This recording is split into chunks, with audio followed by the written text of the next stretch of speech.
Hello there.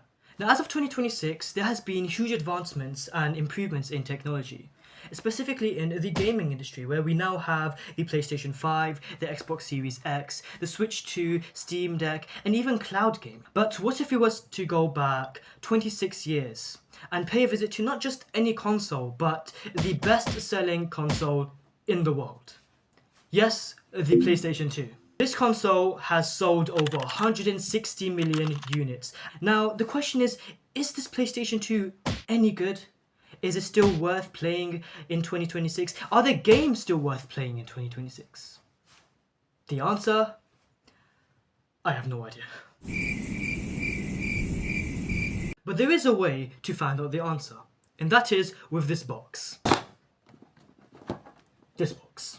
So, in this box is actually my own PS2, which I've owned for 12 long years, which means I got that in 2014. Now, why have I not used this? I have no idea why, I just haven't. But anyway, let's actually open it up and see what's inside.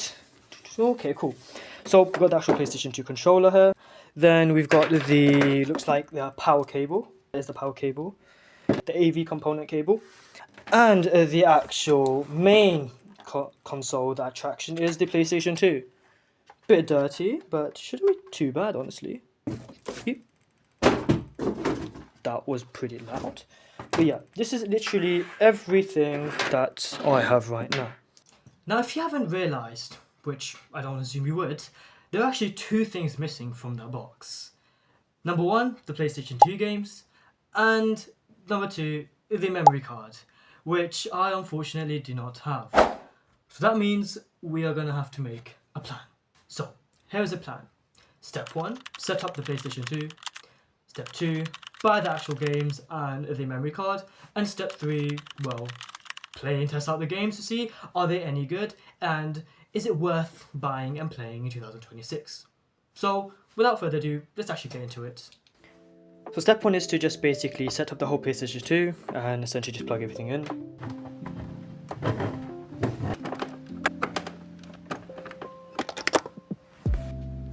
So the whole PlayStation 2 is connected, and as you guys can see, the light is on, which means thankfully it is still working. So I'm going to quickly do a voiceover for step 2. Now I am on CEX, which is the store where I'll be buying my games and the memory card from.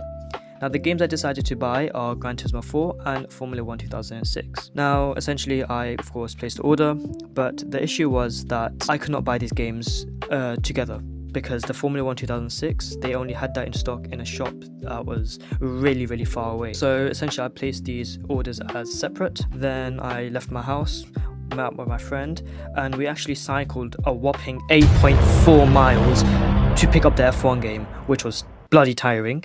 And then we had to cycle all the way back to the other CEX shop and pick up the Gran Turismo 4 and PlayStation 2 memory card, as you guys can see. So that was in total around 20 miles, which was so long and really tiring. Yeah, it was bloody exhausting.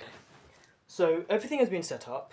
I've decided that I'm going to go with the Formula 1 game first, because I just got into F1. So yeah, this is the game I'll be starting with, and hopefully it's actually pretty good.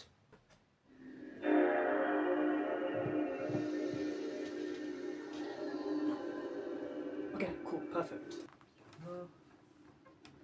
That was kind of scary. I haven't really put a memory card in because I just haven't put it in for now. Well, I'm just testing. Let's see hopefully how it goes. Alright, voiceover guy's back. So essentially everything was going well. I was able to load the game up. I was able to navigate through the menu and start a match. Or, sorry, not a match, a race. And this is where everything took a bit of a little turn. I'll let you guys see it for yourself.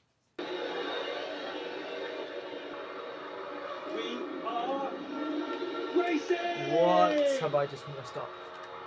Why is it not working? Looks like something's happened in sector 3. Yellow flags are up. How do I... So yeah, I thought my controller was broken. Because normally in like standard racing games when you have on a console, you'd use the R2 trigger to, well, accelerate or drive.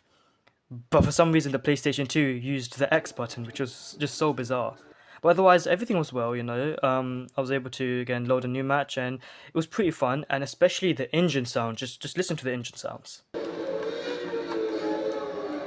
front runners piling into turn 2, Michael Schumacher still leads. And behind... Yeah, it was beautiful. Now that beauty was not gonna last forever, because when I inserted the Gran Turismo 4 disc into the PlayStation 2, unfortunately the disc could not be read.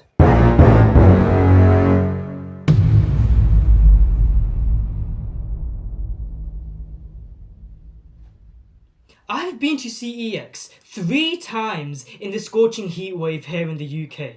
I've gotten the Gran Turismo 4 game disc cleaned, and I've even gotten it replaced twice. And still for some reason, the game disc cannot be read.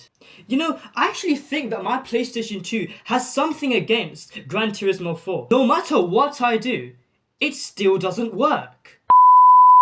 Okay, in all honesty, the game has worked a few times, which means I do have a couple of hours of playtime on Gran Turismo 4. With that said, here is my official review of the PlayStation 2 and its games. In terms of the PlayStation 2 games, I of course only played 2 games, which are both racing games.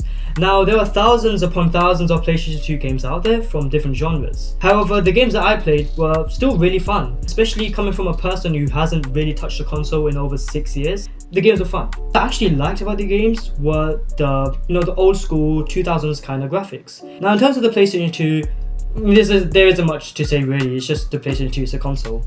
I mean, takes games. But is it really worth buying? I mean, you can pick up a PlayStation 2 for as little as £45 here in the UK.